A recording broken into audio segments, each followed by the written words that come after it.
Çox adamsınız, lakin paralel yarım milyonluq maşın sürürsünüzsə 5-6 minlik minivəndə kitab satırsınız. İndi siz daha çox istedadsızsınız, yoxsa paralel daha istedadlıdır?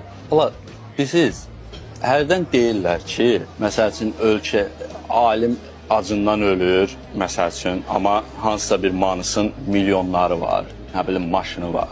Eyniş-eynin pul qazanmaq kimi bir niyyəti olsaydı, ağlı yoxdur, binatkar.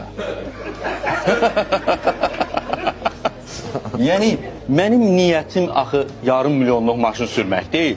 Mən Azərbaycan xalqına ən az lazım olan şey kitabı. O xalqa ən çox satan adamam. O Baləli bir dəfə demişdi, deyir, mənim heç bir ali təhsilim yoxdur, amma Azərbaycanda istənilən universitetdə dekan ola bilərəm. O bir dənə cümlə yazmışdım ki, adamı yandıran odur ki, düz deyir.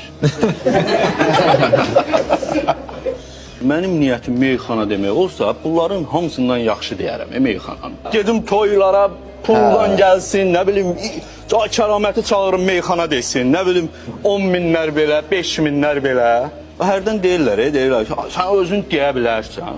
Onu da elə yanıb tökürlər. İstəyirəm başlayan meyxana deyəm, amma artıq o məni idarə eləmiş olur da onda. O istədiyinə, mənə meyxana dedirtmiş olur o. Gəlb qabağıma 10 manat atırlar, itimi tərifləyirsən. 10 manat atırlar, buradan qonşuma söz atırsan. Və sənin kimi adam, yəni mənə nə deyə bilər?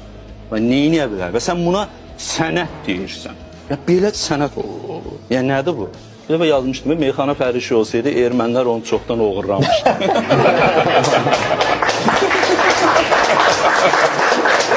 Kəramət, bizim verilişin baş